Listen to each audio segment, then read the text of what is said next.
Anyway, here, I blasted off. Explosions in Iran, Epstein court docs, Harvard drama gives conservatives major W, Jimmy Kimmel, Karen, Rogers drama, and more. No Pixel early today, get it now. What the fuck is trending right now on Twitter? This TikTok? Yeah, this is the TikTok I was talking. This is like 8 houses of mine, dude. Like, I assume that people... I think people think this is what my house looks like. Like, that's like a chateau. Same price though? No, this is not the same price. You guys are so silly. No, there is no planet in which this is $3 million. Okay? Like, no, a house of this size, no matter where you are in the world, like it could be in Ohio and it would still be like a 10 million house. Okay? You guys greatly misunderstand like certain concepts. I think it's funny every time someone new comes to your house, they're surprised by how small it is. Yeah. You have chairs on a couch. Same. Yeah. It is like yours, though. Stop denying it. Charlie is gambling Black Book predictions. You see, Bet Online is letting people bet money on who will be on the Epstein list. I'm doing that right now. Wait, what? An official betting pool for it? I want to put our guesses on the list. Epstein's document list props betting. I don't know if this is like official or not. I have no idea. I don't know how sports prop betting sites. So it looks like Donald Trump Sr., Bill Clinton, Bill Gates. I think this one's a guarantee. Very confident Bill Gates. Yeah, Bill Clinton is like you put $1 in and you're making a cent. Okay, that's a lock. Alan Dershowitz is a lock. Bill Clinton is a lock. Let's be real. Okay. You ever get a house like that? Maybe. Want to get a house like that? I know people talk shit, but would that stop you from buying a house like this? I mean, it's too much house, so probably not. But as my brother correctly called it, I am like outgrowing this house now that I have not one but 2 studios in it. Like I put a podcast studio in here and I have my studio that I'm in right now. And then now I can't have as many guests as I want because like now there's only 2 bedrooms, which is not enough. Because there are moments where I have my mom, my dad, as you guys know. And then also on top of that, my brother. And then on top of that, I'll have like the Alexes in rotation. You know what I mean? Second mansion incoming? No, I would not buy a second house. I would. Sounds like you're too confident about Fioran's lifespan. Does your house not have a basement? No. I know. Not to annoy you all day, but luxurious 3.5 million Baton Rouge home. Top news for Baton Rouge today. BatonRougeProud.com. Woman arrested after New Year's Day. Baton Rouge. Photos of the Muirfield drive home. Okay, never mind. Maybe, but like that's not the same as the other place. Like look at these ugly ass cabinets and stuff. That other house is a 10 millionaire house. No matter what, that's like not the same as this house, chatter. Do you not understand the difference between this? Like look at this. And then look at this. Yeah, this is like popping for Baton Rouge, sure, right? But it's still not this, right? This is very different. Like look at the roof. Just look at the ceiling alone. There's a freaking living room with like what is this? A planetarium or something? Like I don't know what the hell this is called. Like this is a ridiculous. That's a nice house. That's nice. Okay? It needs upgrades. It needs improvements. Okay? But this is definitely like a Baton Rouge mansion, and you're comparing that to like a mansion, right? Yeah, someone in the chat said, you're correct, exactly. This house is a multi-million-dollar wine cellar. You know it. You know for a fact it does, 100%. Imported marble versus drywall, yeah. That looks like a villa, probably a vacation home, yeah. Like, look at the accents. Look at the detail. Like, this is some shit that the Medicis were living in versus, like, you know, some guy who owns, like, 8 car dealerships in Ohio. Right? Crown molding. Is that a fucking skylight ceiling? Yeah, I don't understand how this works, but the woodwork alone is more than that house. It's one of those $7 million houses that are lived in for 28 days a year. Yeah. What is this? Star Woke is a new feminist director and cons are doing the thing. Bro, I'm almost certain that conservatives are keeping the Star Wars genre alive, like the entire thing alive. Because, like, I don't watch any of the movies. I haven't watched a single Star Wars movie. I don't know who watches them. I guess like they're still popular. I suspect that the IP is like kind of dying out a little bit, kind of drying. I watched Andor. I liked Andor. Never mind. I watched, like, here, I'll give you an example. I watched Mandalorian. I really liked Andor. I watched Mandalorian. I really liked season 1. And I think, and season 2 as well, I think it came out. What season is it on now? Like the latest season or did season 2 just come out? How many seasons is Mandalorian? Oh, it's 3 seasons. I didn't even know the 3rd season came out. I did not even know the 3rd season had come out. Like, I don't know what Disney is doing. I didn't even hear about it until like someone, I think I saw like a tweet about it or something. And I was like, wow, season 3 came out. Didn't even want to watch it. And for me, it's like, I've always been a firm believer that George Lucas was very good at world building. And I think the universe that he crafted for Star Wars was phenomenal. However, I think the mainline Star Wars films are the worst things that have come out of the Star Wars universe.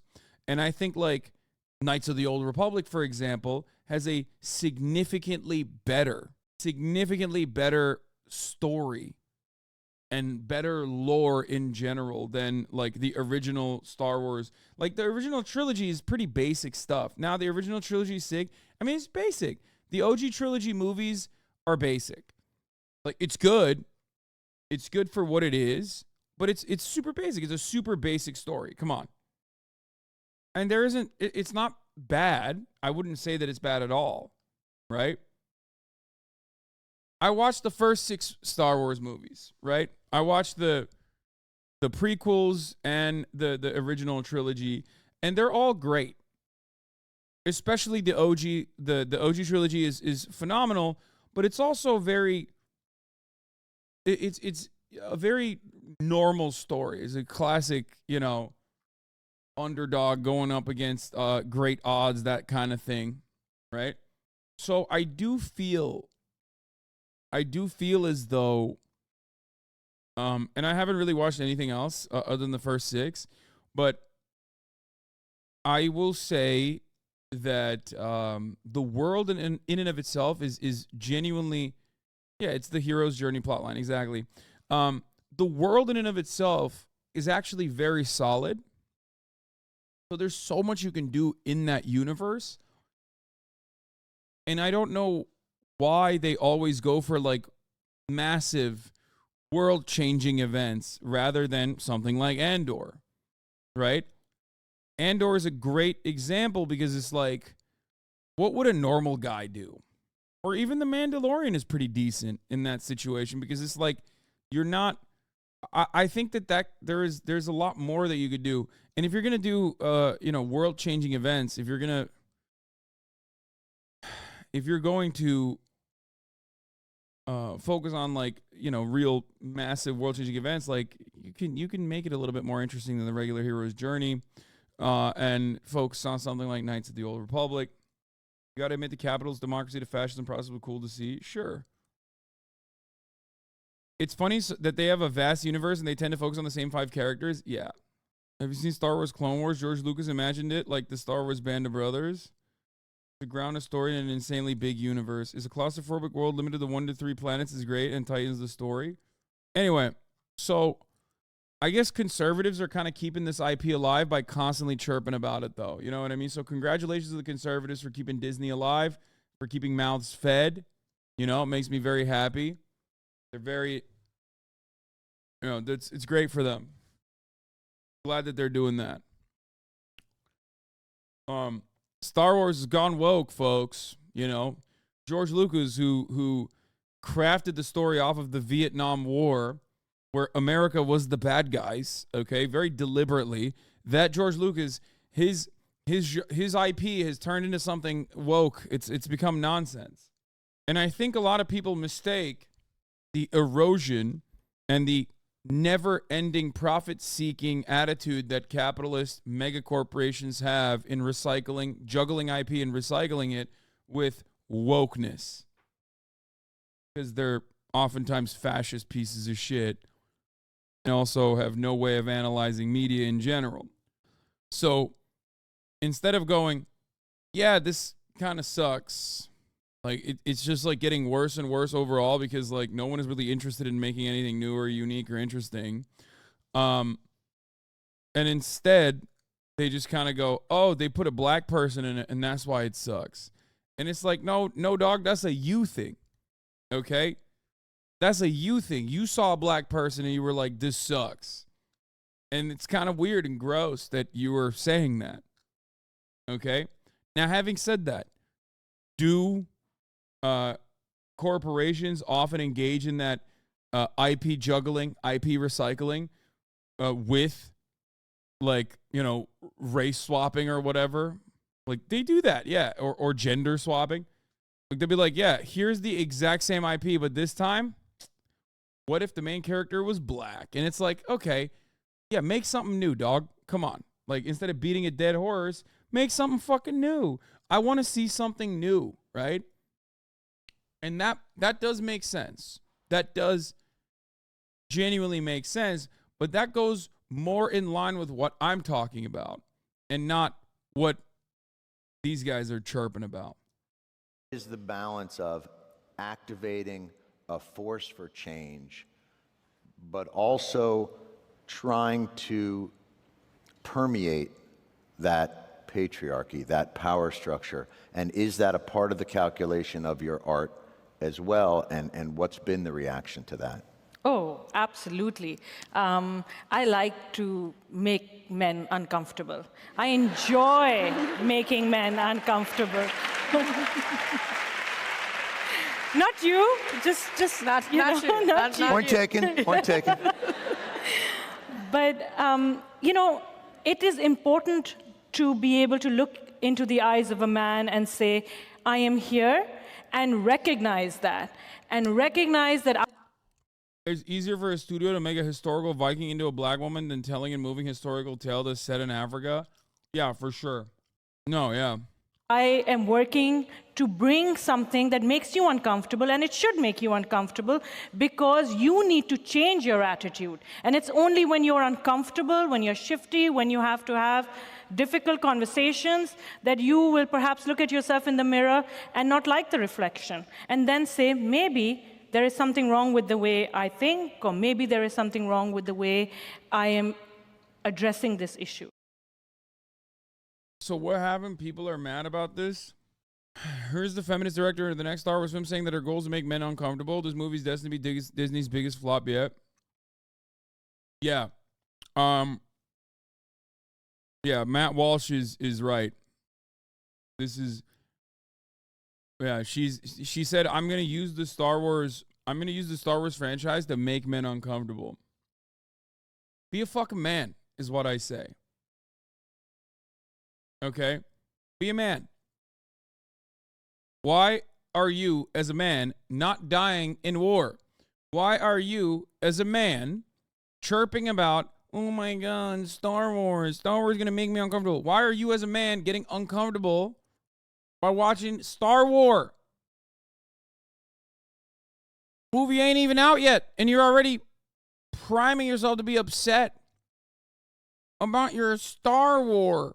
Yeah, you as a man should never be uncomfortable, okay? I love dudes who are just like, Marcus Aurelius Meditations, baby. That's on my bedside, you know? I'm the stoic hero. I have no enemies, you know, that kind of thing. And then, except for a female director of the latest Star Wars that's coming out, that you do that to me, you've basically stabbed me in the heart. Okay? I'm a stoic warrior. And what do I like to talk about? As a stoic warrior, nothing phases me except for when I see a clip out of context about the female director of Star Wars, at which point that is that's the worst thing you could have done to me. Ay, ay, ay. What is this? This dude is so dumb. Oh my god, another Musk tweet from Megaphonics. Snow Woke will be an awesome parody movie, Elon Musk. Can someone please make this parody? It would be so good. Megaphonics, not only is this a Elon Musk tweet that my friend Tom clipped, you replied to it, and it's from December 31st. I'm going to ban you again. I swear to God. Chat, remember, Megaphonics has a girlfriend, okay? So if you're alone on this New Year's, something to remind yourself is that despite this kind of behavior, Megaphonics does have a girlfriend. So you can too, okay? Oh, you mentioned yesterday you might want to do the top worst tweets of 2023. The list is here. Ooh. This is some good stuff. Yeah, we'll look at this in a second. I also realized that one other thing that I used to do more in my commentary was I would just instead of doing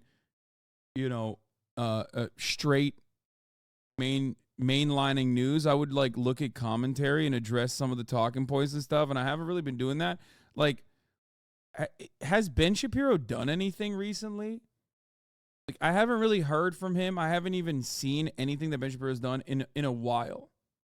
Do you know Megaphonics personally? No, but but I know he has a girlfriend because he talked about having a girlfriend because he said he watched Little Mermaid with his girlfriend over the break. It's because you just get the commentary from chat. What do you mean? Yeah, I do. Yeah, instead of duking it out with my own chat and silly billies in here, I should be duking it out with Ben Shabibos. Shapipi collaborated with everyone's least favorite movie critic, the future of entertainment with a critical drinker. What's Shapipi up to? I might not be the only one who's fallen off. I think Big Boy's fallen off a little bit too. Except for the best TikTok reactions. This one banged for Ben. I should probably do this too. Do top TikTok reactions. Tutu Melon, they're coming for your kids. God damn, these numbers look devastating. 6 million subs to 400K views is still bad. Yeah, but it's about how much they pump. Fox News apparently having record low ratings. Politics engagement down across the board. I know. It's bad. I think Americans are tapping out of politics in general, which honestly I don't fault them for. It's ridiculous, this dog. This dog is so ridiculous, chat. Look at them. Please feast your eyes on this beauty. Look at this freaking dog, chat. She lays like this all day, every day. It's crazy. Oh, she heard me talking. Better fix my position now. What was I saying? Oh, yeah. I teach high school government, and even I'm tapping out. No, honestly, I think I think a lot of people are just they're discouraged. They're bored. They don't want to pay attention. They feel like they feel powerless in the face of so many things happening. And of course, if you feel powerless, at a certain point, you just gotta be like, all right, well, I don't really care. I think people got the idea that politics was worth engaging for changing their lives in 2016 and have been consistently materially disappointed since then. Yeah, that is a big lock of mine that I will repeat endlessly. During COVID, George Floyd protests and whatnot, a lot of people thought, oh yeah, no, politics we can change stuff. We take it to the streets, we protest, and then we'll actually be able to change things. And then they were like, oh, never mind, we can't change anything actually. So why do I care? Why should I care? What is this? Yeah, man, people are discouraged when you and a bunch of other people talk about incremental change being impossible in the midst of undeniable incremental change. Yeah, I'm the one who, no, you're right. I'm the one who made Fox News ratings go down. Also, I am a firm believer in incremental change. What you think? We got a war brewing in the region. It's been a shit week to be here. Yeah, but I think Americans in general just don't care, even if there is a war brewing in the region, is what I'm trying to say. To be honest, your fun days and open streams are far more entertaining. I agree. For me, it's not new. This inaction is not new for me. After all, I am a leftist. I am not used to getting any kind of reaction from the government for the demands that I make, right? So So I've been here for a moment. But I think it's interesting that even like Republicans are kind of losing their touch. And also, I do think that Twitter was a place where a lot of discourse used to happen. And it becoming more garbage definitely did taint the discourse happening in general as well. I will say that. I think, this is something I brought up. You know what I mean? It's just like ruins. No fun allowed. Get back to watching people die. Yeah, I mean, it's just draining. Blue Sky is too insular. No, Blue Sky is not even a thing. It's not even a right-wing bias. It's dominated by incels. Yeah. Still not used to seeing Hassan's legs. Yeah. Here they are. Honestly, 2024 is the year of the hog, but they're just going to pop off way more bombastically for attention this year, like more than ever, and they already do. No, let me tell you something. What I feel like right now is that this apathy is going to maybe blow up in the Democratic Party's face and then cause another Trump term.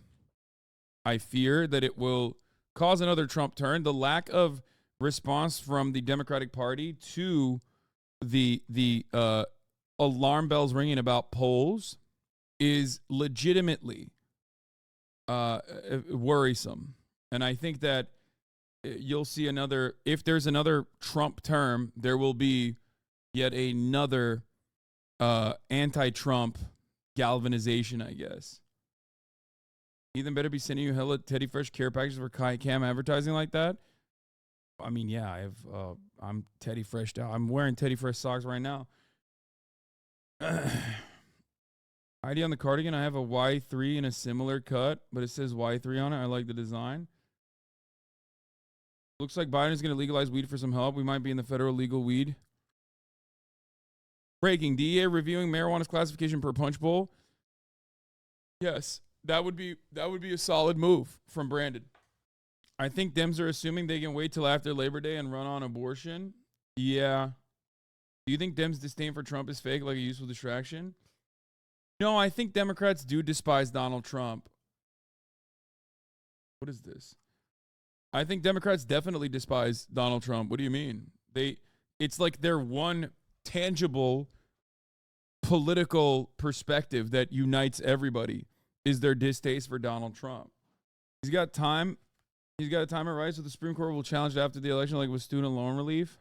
Yeah. They despise Trump, but for all the wrong reasons. It's all protection of the status quo. Yeah, Democrats hate Donald Trump. Like, if you want to understand why Democrats hate Donald Trump or how Democrats hate Donald Trump, I always go back to that same Chris Murphy tweet thread.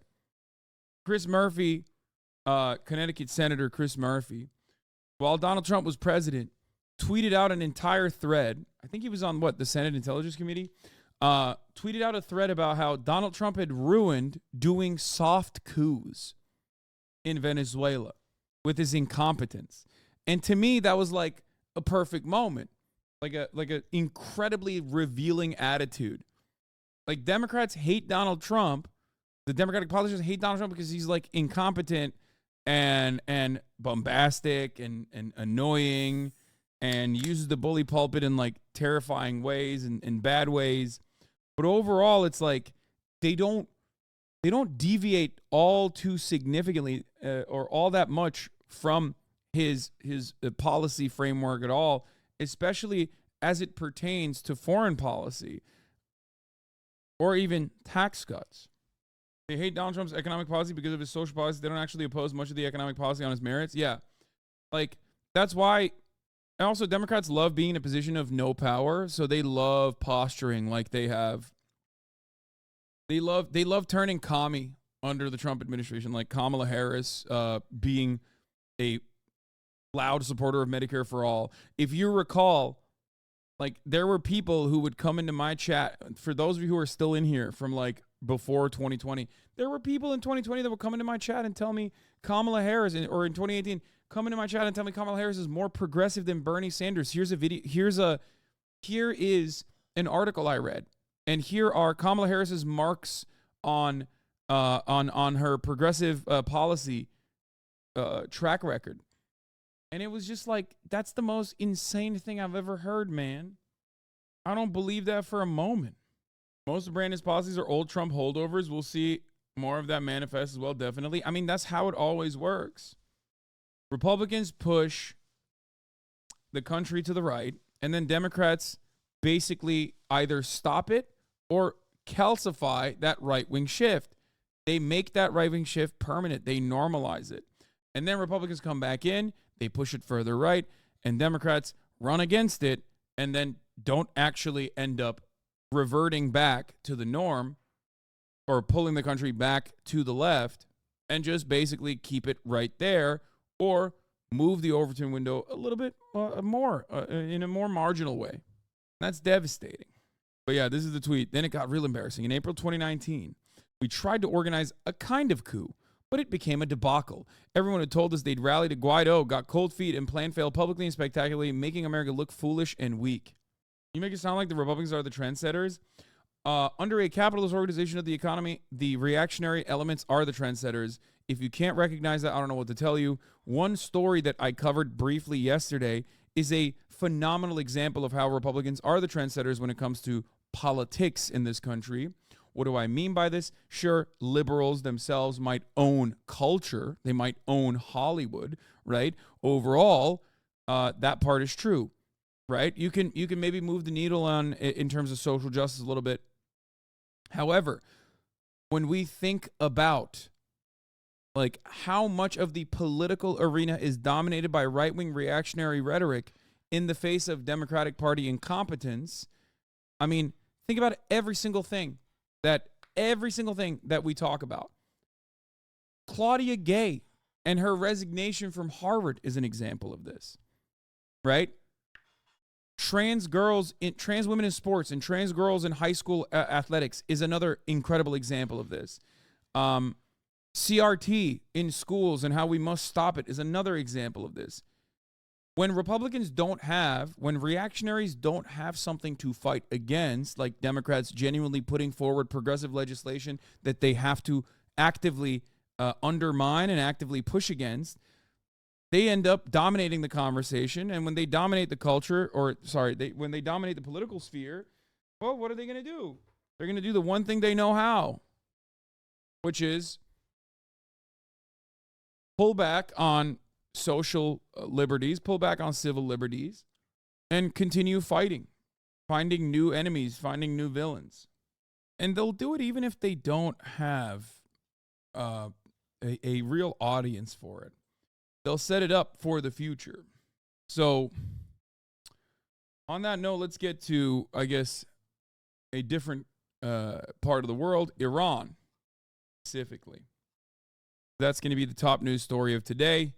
One, Israel killed the deputy chief of Hamas in Beirut in a residential neighborhood only yesterday. And today, we don't know if this is Israel or not, but today there was a massive explosion in the Qasem Soleimani Memorial in Iran. We're getting word that more than Let's take a look. 100 people were killed, 140 injured after two blasts struck near the grave of the Iranian military commander, the late Iranian military commander Qasem Soleimani. Iranian state media captured the moment that one of the blasts... Why would it be Israel? I didn't say this was Israel. It could be, but I did not say that. I said the one in Beirut was Israel. There is a likelihood that this is Israel as well, but I don't know. Happened near very crowded streets. You can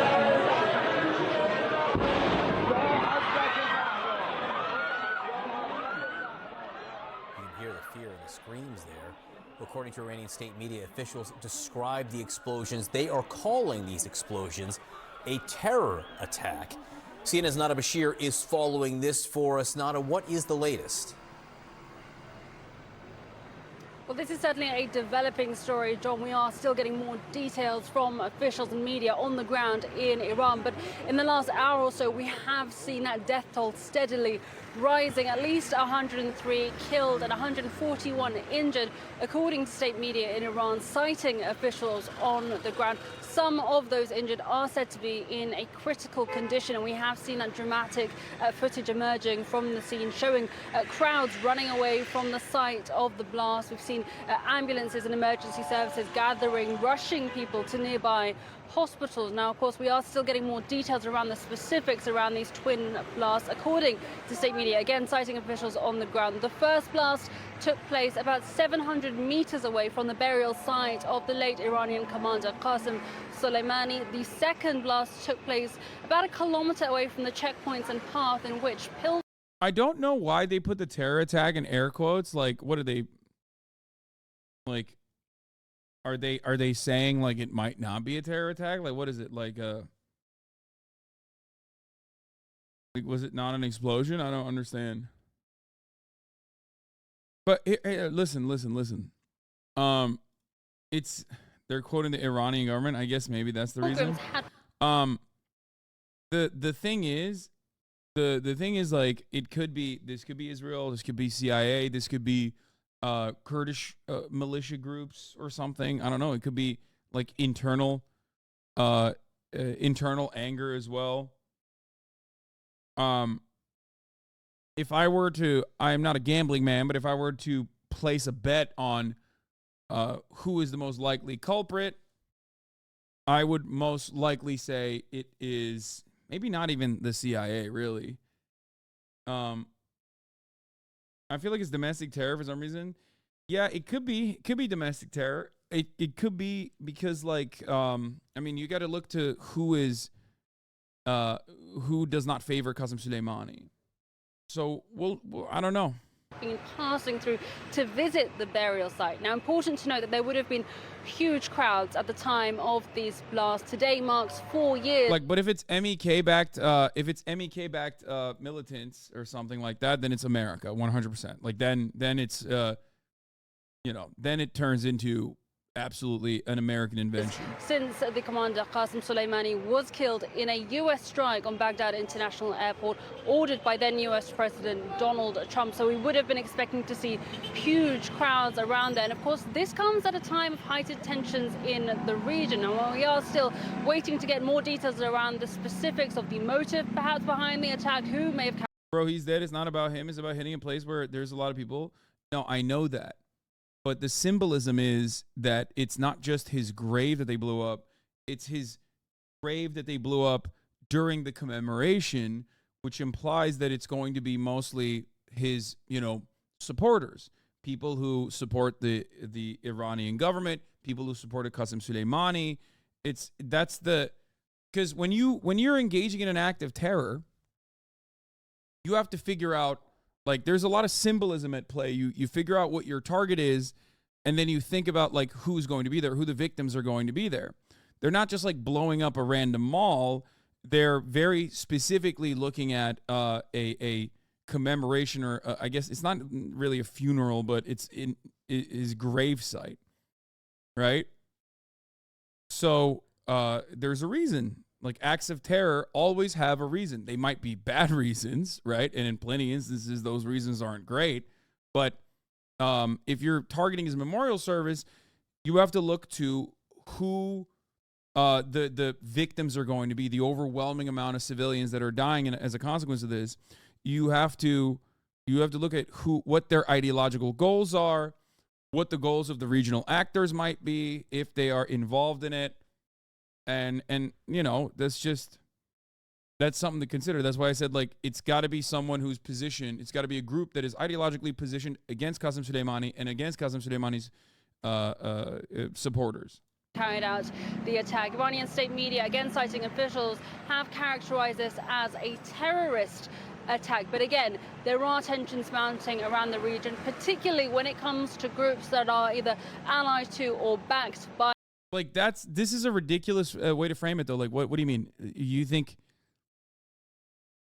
think like this was Hamas loyalists or something? Like that they blew up Iran? This is like the classic American. Look, I'm not gonna sit here and say I know who the fuck did this, but it is so ridiculous. They did this exact same thing with the pipeline, with the Russian pipeline. Oh, they must have blown up their own pipeline, and it's like, what are you saying? Like, this doesn't make any sense. Like, sure, we're speculating at this point, but it's insane to me that if you're going to engage in speculation, that you're going to immediately not think about who has what to gain, and your analysis is just going to be, it must be Iran did it to themselves, actually. Or an Iranian backed militia group is now hitting back at Iran because they're mad at Iran or something. By Iran. That is certainly the case here in Lebanon. We are today expecting to hear from the Secretary General of the Iran-backed group Hezbollah. Secretary General Hassan Nasrallah expected to speak in just about an hour or so. So we will be waiting to see what he has to say about the situation in Iran and, of course, commemorating the death of Qasem Soleimani. Important to note, of course, that this is just a day after we saw another attack here in Beirut, in the building behind me. A senior Hamas commander, Salah al-Aruri, killed in a strike on Tuesday evening. Also, possible false flag attack? Yeah, no, I don't agree with that. Like, I'm looking at every option in a situation like this, but I will say that is the least likely, one of the less likely versions of events. Why? Let's think about it. One, it is very likely that it is an act of domestic terror, right? That is definitely much higher in likelihood than it being a false flag. Why? One, currently as it stands, when you look at the Houthis, right? When you look at the Yemen, when you look at the army in Yemen and their operations in the Red Sea, this is profoundly popular. It is very well received by the entire Muslim world. Okay? Their blockade on the Red Sea has been incredibly popular. Iran knows this. Iran sees this. Iran is backing the Houthis. Houthis are able to do this with Iranian backing. So Iran doesn't necessarily need additional reasons as to why they're going to attack Israel right now. They could simply, from the jump, utilize the Israeli actions in Gaza as the reason, right? They could have done it from day one, but something stopped them from retaliating against Israel after October 7th. Okay?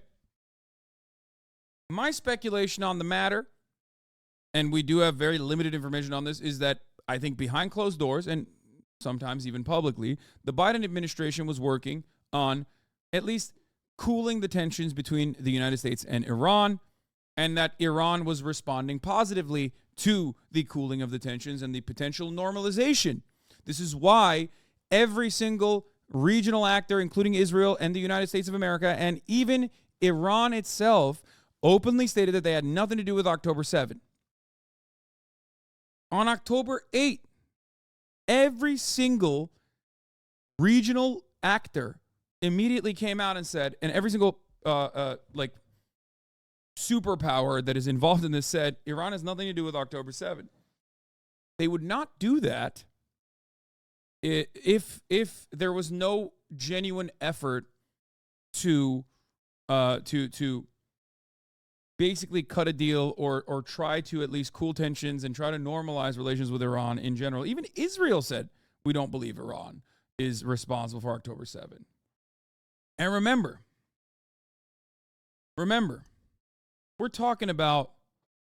we are talking about, at least with Israel and the United States of America, two countries that blame Iran for everything, okay? Even things that Iran definitely didn't do. I mean, guys, after 9/11, George W. Bush put Iran in the axis of evil. Even though the people that we were fighting against after 9/11 were, like Salafist militias, Wahhabi militias, that Iran also has been fighting in the region in perpetuity and still fights to this day. So, having said all of this, when you know how much the American government loves blaming Iran for everything and anything, the fact that they immediately said Iran was not responsible for October 7th, outside of obviously the regular maintenance, like the regular militia training and stuff like that they offer, or the weapons that they offer to Hamas, is pretty significant, right? So what is happening now? What is happening now? Why did this happen? There could be conflicting competing, ideologically bound or materially bound groups within our intelligence network. There's always been the John Bolton types within the CIA that have made it their primary mission to inevitably, bring the war to Iran and pull America into a regional conflict with Iran. So there is that, right? That could be that could possibly be one alternative as to who's responsible for this. MEK is the American and Mossad-backed faction within Iran that is supposed to be like the political group that we utilize there. You then also have obviously Israel, which in different instances has not been shy about assassinating people, Iranian scientists, and maybe even doing operations inside those borders as well, including in neighbors in the region. And of course, as we talked about with the surgical strike in Beirut only yesterday against the Hamas deputy chief, you could see Israel trying to expand the conflict and try to get America more involved at a time when America is like kind of pulling away a little bit, right? So that could be another reason. That could be another motivation for it potentially being something that Israel did. Or it could be an act of domestic terror from one of the factions within Iran that is not fond of the government, that is not fond of Qasem Soleimani. Could be Kurds, you know what I mean? So as it stands right now, I'm not ruling out any possibilities. But let's continue.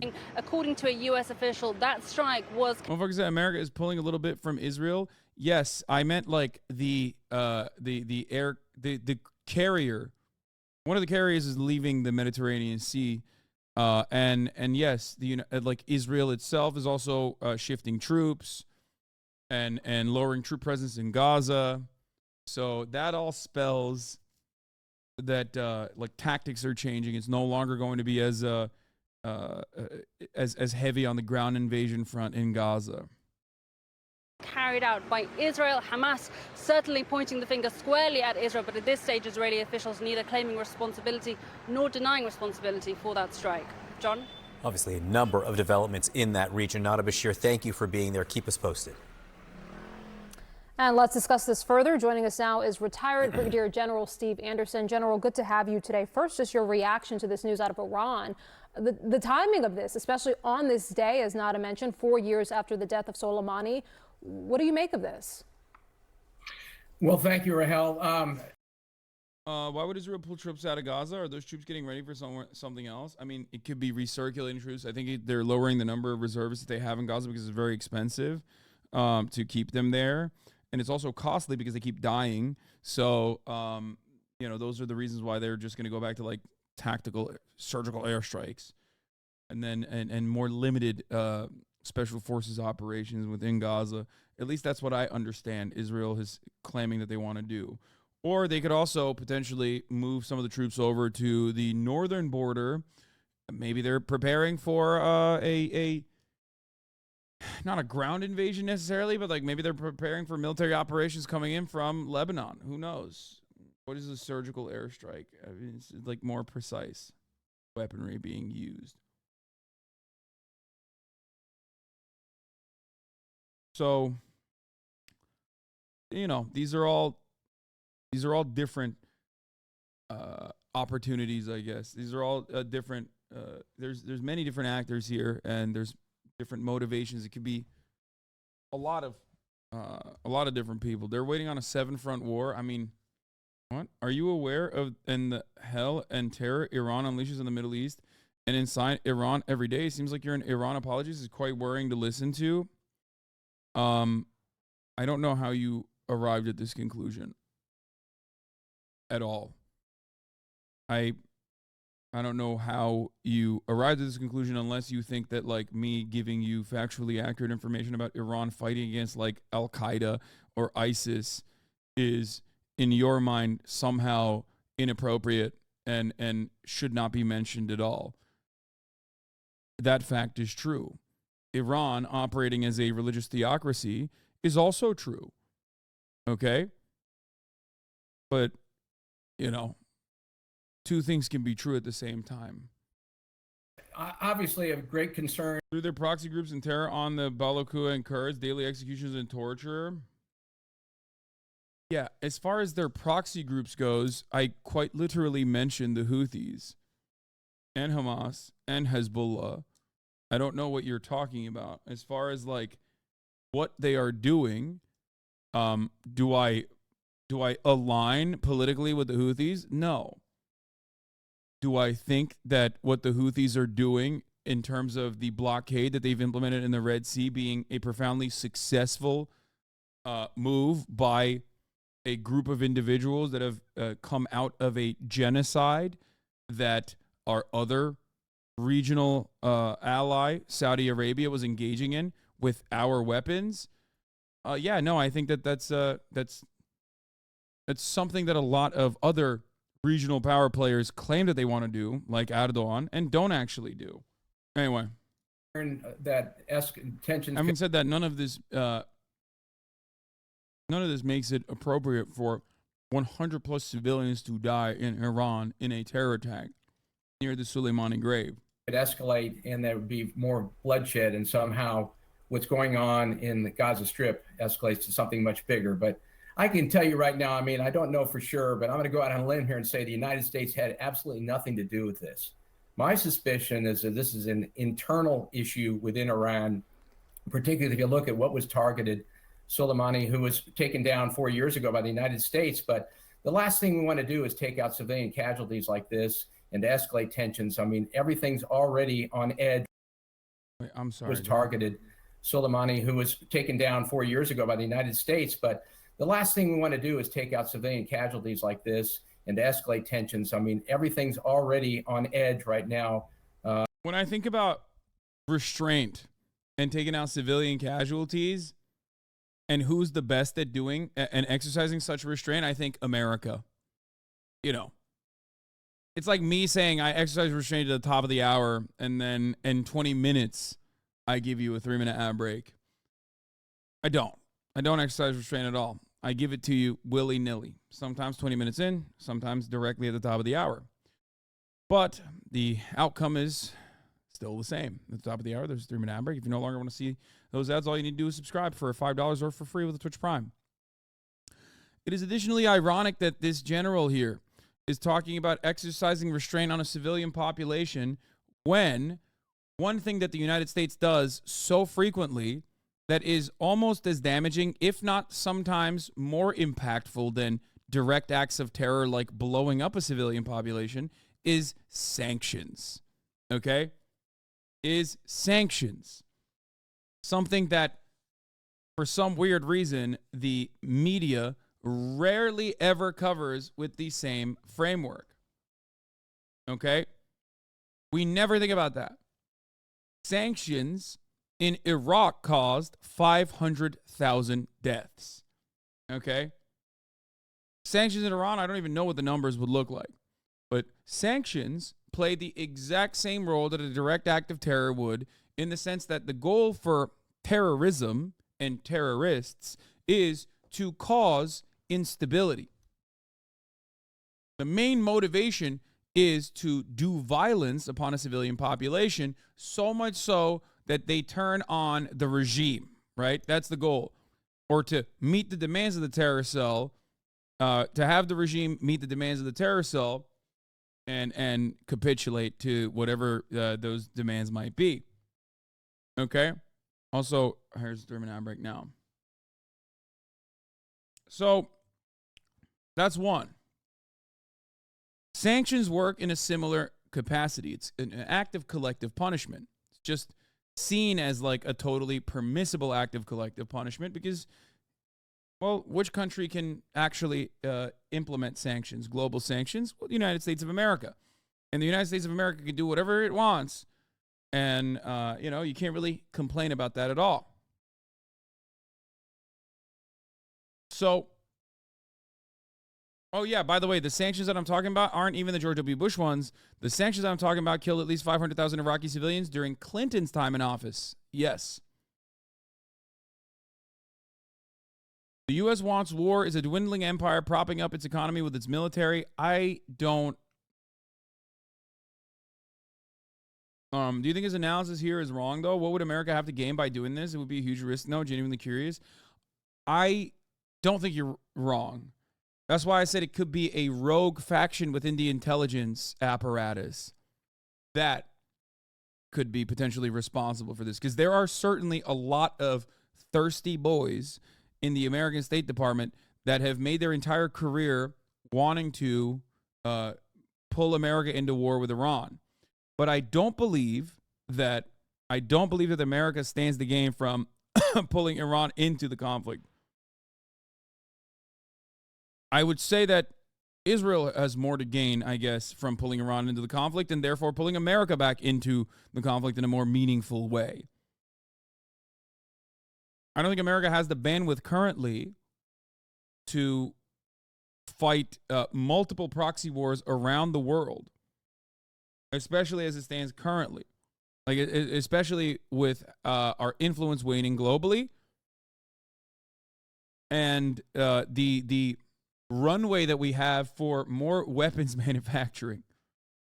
Unless we turn around and have a World War II style war economy where all matter of manufacturing, all manner of our productive forces turn into developing weapons and missiles and rockets and guns and bullets. Beyond that, it's going to be quite difficult to maintain, even with the United States of America's current output, it's going to be quite difficult to maintain a war like this. America likes war, of course. We are an economy that thrives on it, right? It's our remaining global manufacturing.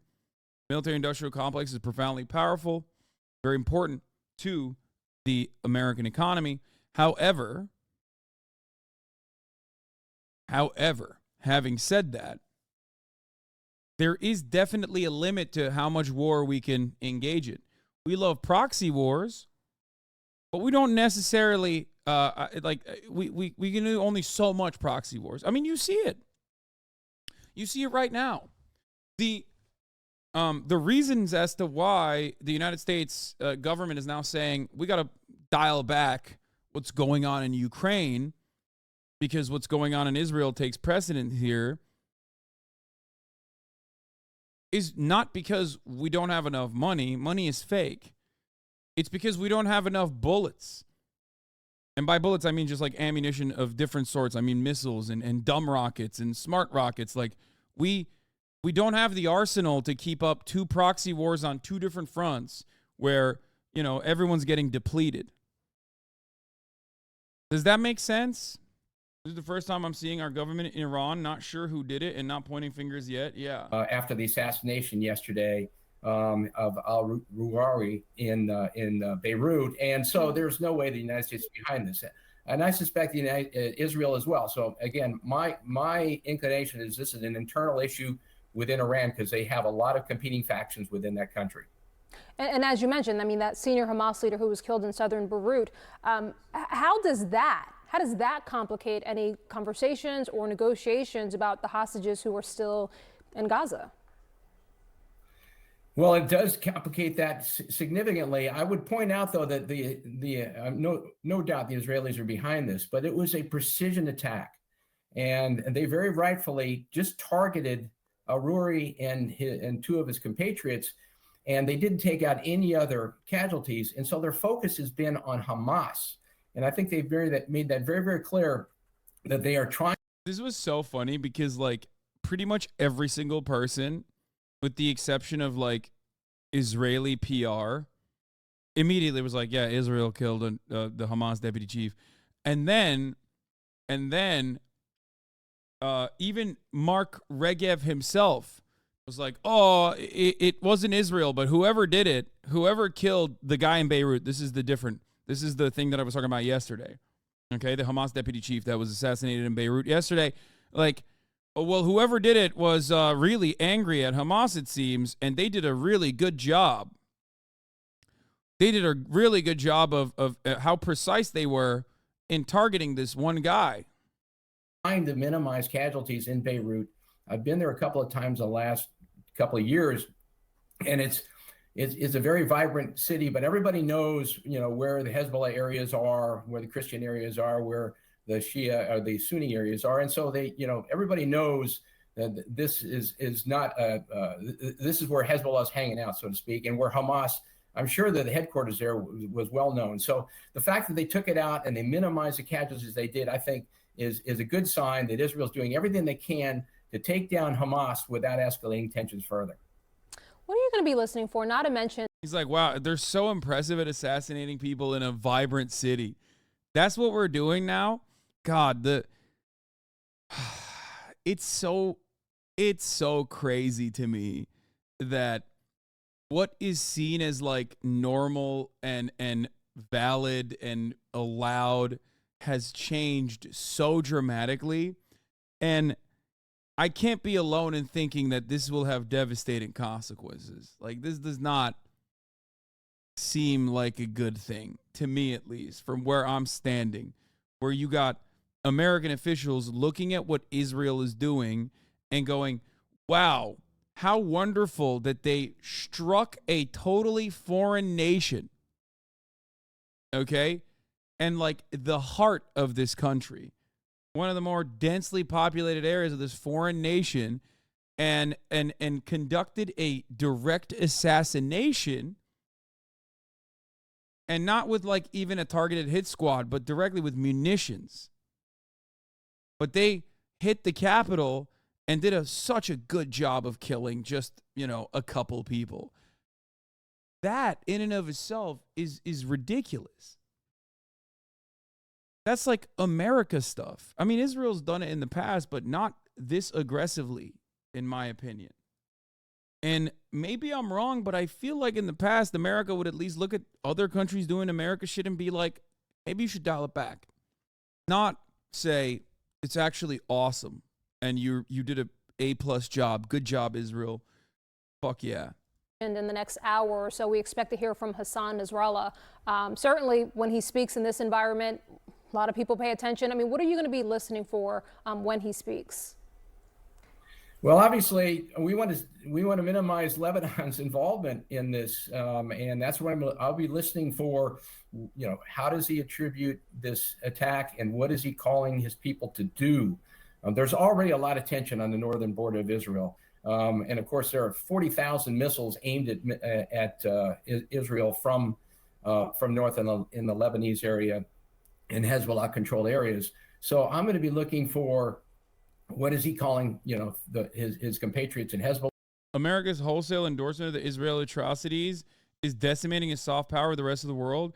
Not only that, but it's also the fact that the American administration has done such a bad job. Like, if Donald Trump was doing this, the media would be cutting his ass, okay?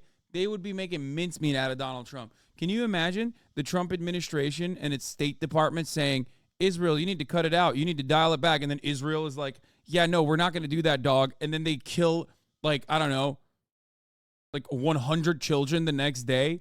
And then Donald Trump secretly sends weapons to Israel, despite the fact that it's simultaneously saying, Israel, cut it out. If it wasn't Joe Biden, if it was Donald Trump doing this, which, by the way, I think Donald Trump would do this, for the record. I have no reason to believe that Donald Trump would do anything different than Joe Biden in this regard. Maybe even somehow make it worse. Okay? But the idea that the media would not be covering this wall to wall is ridiculous. Okay? What is he asking the folks in the West Bank that are obviously in support of Hamas? And then further, what is he saying to his leadership in Iran? Because, of course, Iran is behind all of these activities. What I want to see is hopefully a de-escalation of tensions and a recognition that Israel did everything they can to minimize casualties and focus only on Hamas leadership. We're going to begin with some big news. Here's obviously the escalating tensions from Beirut between Hezbollah. Hassan Nasrallah is obviously the person that they're looking at right now. The person that the guy talked about, Hassan Nasrallah, is the general secretary, right? I think I said his rank correctly, of Hezbollah. And Hezbollah controls certain parts of Lebanon. So Hezbollah will do everything they can to minimize civilian casualties and only focus on IDF leadership. Surely that guy wouldn't be upset about that, right? Yeah, obviously. Like, the reality is that everyone has their biases in this regard, in this situation. And I think that, of course, the American government's biases lie with Israel. They don't care that Israel is killing a shit ton of civilians in Gaza, and they don't care that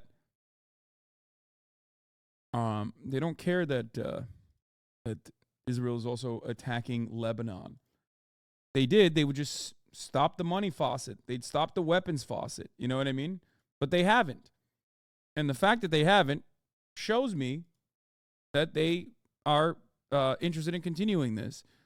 News out of the Middle East, major developments in the war there. A senior Hamas commander killed in Lebanon, an explosion in Beirut, the capital of that country. Several other members of that Palestinian militant group also killed in the blast. You see it on your screen. It's led to concerns that the conflict between Israel and Hamas may now be expanding. Ian Lee is in the West Bank, where there has been a very public and angry reaction to all of this. Ian, good morning. Good morning, Tony. Protests erupted behind me in the occupied West Bank city of Ramallah after last night's assassination of a senior Hamas leader in Lebanon, an attack that threatens to further inflame the region. An explosion killed 7 Hamas militants in southern Beirut Tuesday night, including Salah al-Aruri, a senior commander and one of the founders of the group's military wing, also wanted by the Israelis and Americans. Israel isn't commenting on the attack, but Hezbollah leader Hassan Nasrallah vowed revenge on Israel, stoking fears of a war with the Lebanese militants. One analyst, Seema Shine, said the U.S. had to have advanced knowledge of this strike. The one in Lebanon, they said they did not. The United States actually came out and said Israel did not warn us ahead of time that there was going to be a strike. First of all, if they had to have advanced knowledge of the strike, you would have heard from Canada, the United States, and the UK specifically pulling out their diplomats from the embassies. Okay?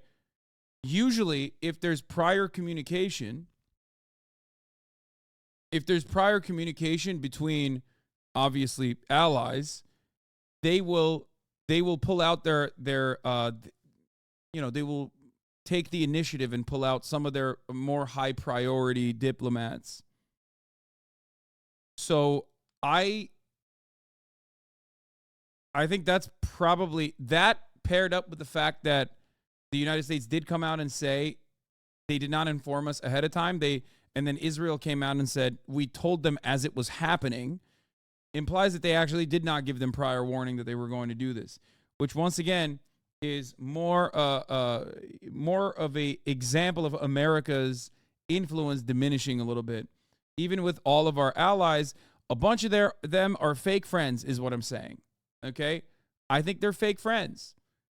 We give them so much stuff. We use so much of our revenue, so much of our money, specifically on allowing these guys to continue their own pet projects, whether it be genocide in Gaza or elsewhere, and then they turn around and do whatever the hell they want to do. It's crazy. says would look very different to the fight against Hamas. If you were to compare Hamas's capabilities with Hezbollah's capabilities, how would you compare the two? 10 times more. Yeah. That's no question. Hezbollah is a huge army, very close to Israeli villages and cities. Yeah, it's not even a question. Like you're talking about way larger capabilities. These are not bathtub bombs that they're working with. Hezbollah has a huge army. Yes, of course. not only do they have a decent army, but they also have a very well-trained and very experienced army as well. Yeah. Bro, Hezbollah has fiber internet. I didn't even know. First of all, as you guys know, I don't have fiber internet. But turns out Hezbollah has fiber optic internet. They have their own closed circuit. Okay? That's crazy to me. So yes, there's a difference in the capabilities, like the targeting and the striking capabilities that Hezbollah has in comparison to Hamas, of course. Hamas's murderous attack on October 7th, Israel is fighting on multiple fronts, from Lebanon to Yemen, where Iranian-backed Houthi rebels fire missiles and drones toward Israel and are attacking commercial ships around its waters, threatening to disrupt the world's economy and send oil prices soaring. Shipping giant Maersk is now diverting ships around the Horn of Africa, avoiding the Red Sea, and adding thousands of miles to the journey. The Houthis say they'll stop the attacks if Israel stops its war against Hamas. But Israeli leaders say the war could last throughout 2024, vowing to fight until Hamas is destroyed. For many Gazans, that means more misery in tent cities away from home. Those who go back... It is pretty interesting that, like, the difference in perspective and the difference in coverage when, like when we talk about sanctions, we think about it as though it's just a decision that's made by, by paper pushers, right? And in many ways it is. But that decision only holds weight because America has the military power to back it up, right? It has the economic power to back it up, and it also has the military power to enforce it. So when the Houthis do the same thing to Israel, and they actually utilize the military power and try to engage in a blockade and successfully pull it off, everyone goes, that's terrorism. What are you doing? That's terrorism. Is completely unacceptable. It is very interesting that we have no way of conceptualizing what America does, but when the Houthis do it, which is outside of America's reign of interest and is not aligned with the United States of America and is doing it to an ally of the United States of America, that's when you understand what it looks like when you actually implement a blockade. Find not much to return to. I wish I died with them. That would have been better than living like this, says this man who lost his family. But many Palestinians will continue to live like this even after the war is over. There's also been a sharp increase in Israeli raids here in the occupied West Bank. Since October 7th, more than 300 Palestinians have been killed by the military, as well as settler attacks. Nate. Ian Lee in the West Bank, thank you. This news is funded by viewers like you. Please support our work at democracynow.org/give. Muin Rabbani, I want to ask you about your new piece from Amanda Weiss, headlined The Long History of Zionist. I've always said the ultimate terrorist weapon is a nuke, and only one country has ever dropped a nuke and done it twice, and people have the audacity to say we're not a terrorist state. Yes, America is a terrorist state. Hassan Piker, are you a progressive or a liberal? I'm neither. I'm a reactionary conservative, brother. What? How are we a terrorist state? Weber Juice. How is the United States a terrorist state? It depends on what your definition of terrorism is. If you consider terrorism to be an act of violence against a civilian population, collective punishment, then the United States of America is the most successful terrorist on the planet. Okay? Osama bin Laden could not ever imagine the amount of terror that the United States of America engages in. Now, notice how instead of addressing what I said, because I gave you the dignity to respond to your question, you immediately resorted to, well, what about China? Were we talking about China? Am I talking Mandarin? Does it, where did the China thing come from? You just cannot address the issue on its own. So try to address the issue on its own before going into when China isn't. Go ahead. I hope BRICS alters the dynamic. No, there's no altering the dynamic with BRICS. Come on, guys. Anyway, Hassan is a BRICS denier, Lamafao. I'm just a BRICS realist, okay? That's it. Is there even an argument that we are not a terrorist country? No, that's why that chatter immediately resorted to, well, what about China? There is no argument that the United States of America is not a terrorist nation. That's precisely why immediately people go, oh, what about China? What about Russia? That's it.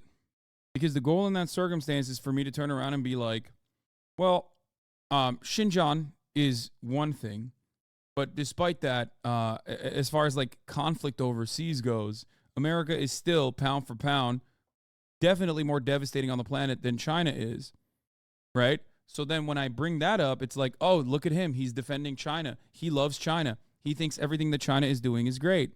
And then you have successfully moved the conversation away from America's acts of terror and why America is a terror nation to why Hassan is a Chinese asset. And he's biased, and he's a campist, and he's anti-American. He's anti-American tanky. All he knows is America bad.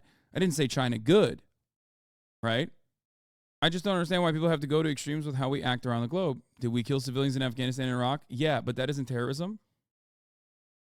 Okay. Do you consider what Hamas did to be terrorism then? Or do you think that what Hamas did on October 7 is not an act of terror then? Because under your designation of terrorism, I think it's always terrorism if it's America's enemies engaging in acts of violence towards civilian populations. But it's not? You don't think October 7 was an act of terrorism? Okay, well then I don't know what you think an act of terrorism is. This is never mind, I was wrong. I thought this was just like a regular American exceptionalist. Turns out he's just a terrorism maximalist. 9/11? Why is 9/11 an act of terror, but October 7 isn't? He doesn't think October 7 is an act of terror. He's terror maxing. But 9/11 is? This is a very unique take, Weber Juice. I'm interested to hear more from you. You seem like an interesting person. I've never heard this, like all of these takes in succession from an individual before. Like a person that says October 7 and Hamas is not engaging in an act of terror while simultaneously saying 9/11 is an act of terror is very interesting. I don't know where it's coming from. Anyway, for the record, this is a Cy Hirsch. They're living in a prison camp. Hamas is justified. 9/11 wasn't. Damn, this guy's awesome. That's crazy, dude. That's a crazy take, brother. No, October 7 can absolutely be considered under the umbrella of an act of terror. Yes, they are living in a prison camp. And yes, they broke out of said prison camp. But yes, they still indiscriminately killed civilians, which, in my opinion, I think is a better analysis on what could be considered an act of terror, which would categorize 9/11 as an act of terror, categorize the United States of America as a sponsor, the leading sponsor of and the disher outer of acts of terror globally. I think my parameters on what constitutes an act of terror is a little bit better than yours. Most coherent American swing voter. Yeah, it's awesome. He says 9/11 was an act of terror. The Iraq-Afghanistan wars were not an act of terror, and 10/7 was not an act of terror. So was 9/11 the only act of terror in history? I think so. By your definition, war is terrorism? I mean, pretty much, yeah. The only difference between war and terror is that terrorism is a political designation afforded to non-state actors. That's it. It's a way to deny habeas corpus and regular due process to the people that you're prosecuting. And it's also a very effective way to propagandize against non-state actors that you consider to be adversaries. But yes, war is terror, of course. The only difference, however, is that terrorism as a designation is only afforded to those who are non-state actors or foreign adversaries of the United States. That's why Israel's actions in Gaza are not considered terror by the American standard or by the global standard. However, Russia's actions, Russia's actions in Ukraine are. Russia's actions in Ukraine are considered war crimes and acts of terror. Hamas's actions are considered acts of terror. Israel's actions are not considered acts of terror. I guess you could argue the point of 9/11 was to terrorize the civilian population. October 7 was to release Palestinian hostages and gain leverage against the Israeli government. Do you think there can be just wars? Yes, I do. And do you believe that there can be no civilian casualties, or will even a just war be terrorism? Yes, I do believe that there can be just wars. However, peace should always be the first option that people try to exhaust as best as possible. Many wars nowadays are not just, though. They're unjust. Like, I'll give you an example. As long as not a single person is harmed, okay, what Houthis have done in the Red Sea would be just. If your goal is to try, without any casualties whatsoever, try to conduct economic harm on a regional actor that is significantly more powerful than you by any means necessary, that would be a just act. Okay? America's retaliation to that was to kill some of the Houthis immediately. I would consider that to be unjust. A lot of people, however, looked at that situation and went, that's awesome that they did that. Fuck around and find out. I saw like even people who are ostensibly on the left, I guess, or supposedly on the left, saying things like, yeah, you fucked around and you found out. That's what happened. And it's like, yeah, or like Houthis just got put on notice. It's like, why are you celebrating that? Why are you celebrating that? Do you not want America to implement sanctions on Israel? Aren't you a leftist? So it's only America that can implement sanctions on Israel? It's like no one else can do that? Is that what it is? Please call them for their new name. They are not Houthis anymore. Okay, a lot of people are dunking on Brianna for being wrong, but not nearly enough people are dunking on her for thinking they're called Houthinis. Because America bad? Is that your point here? In reality, Yemen is a famine because of the civil war, because of Houthini warlords. Damn, this guy's good.